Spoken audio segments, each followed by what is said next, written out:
Assalamualaikum and a very good day to all of you. Again today, our 61st Chawan Coffee, over a cup of coffee.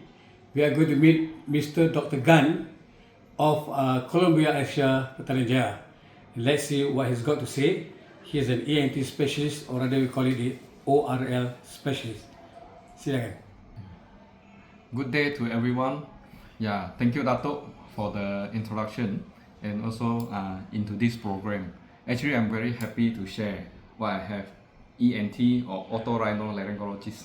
The ENT part of the in this field we are talking about the ear, the nose, and the throat together with the head and neck region, right? So now I'm showing you the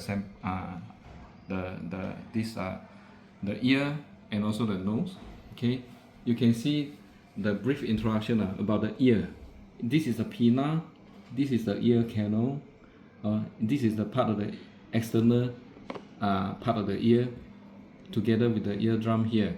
Behind the eardrum, this is the middle part of the ear where the ossicles, the smallest bone in our body, situated. Then come to the inner part of the ear. You can see this is the cochlea where it processes the hearing, and also the semicircular canal. This is the where it control the balance. Also, if any issue here, people can get a vertigo. This is very brief about the ear, and in the middle part of the ear, you can see there's a tube. This is what I call a eustachian tube that it connect to the back of the nose. Now, when we come to the nose, you see start from the tip of the nose here. We enter into the nose. The first encounter is the turbinate. We have three of it: the lower, middle, and the upper part. This turbinate is actually sense the resistance, the moisture, and also the temperature of the air that we inhale.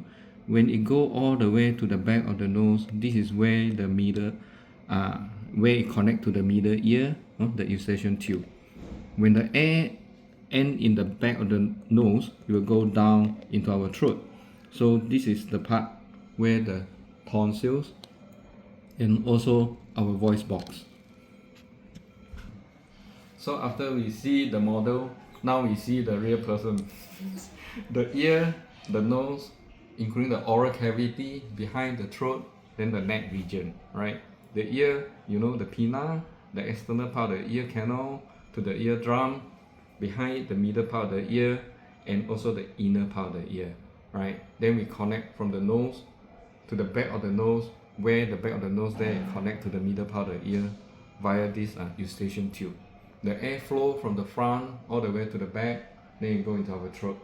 It will pass through the tonsil at the side there, then go into our voice box, where the air inhale into the lungs.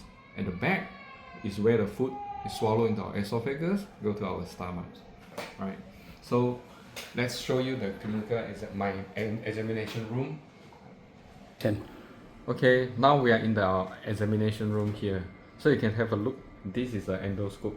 There I'm going to examine the patient's ear and the nose. Right, let's see what we can see here.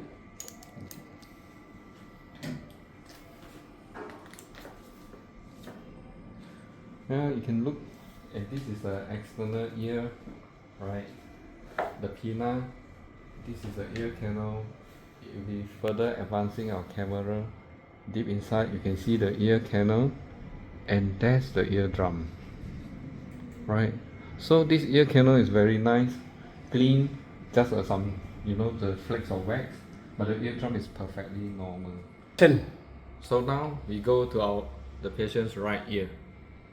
The right ear canal, right? This is what we call the external ear canal. Towards the end there, there's the eardrum, alright? And also looks very normal. Now we're going to the patient's nose.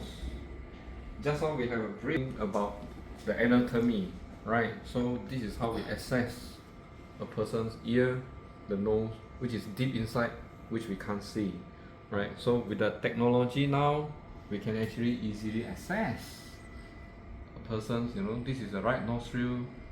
That is what we mentioned just now, the turbinates, right? Then we go to the left side here. You can see the left side is more narrow. The septum is a bit deviated to the left side, or making it narrow. Right. Now we advance our camera from the right side, from the front of the nose, slowly, we go to the back.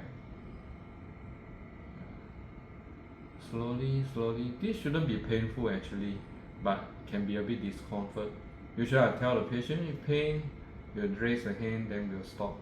You can see the eustachian tube nicely over the side there. Then this is the nasopharynx, right? Now I'm coming out. You can see that is the middle part, not the middle turbinate, right? So the left side is a bit narrow and can be painful to advance the camera deep inside, right? But we try. Okay, here we go. We can go slowly from the front all the way to the back of the nose. And here we go. Again, the eustachian tube at the side there and the nasopharynx. Okay, now we come up.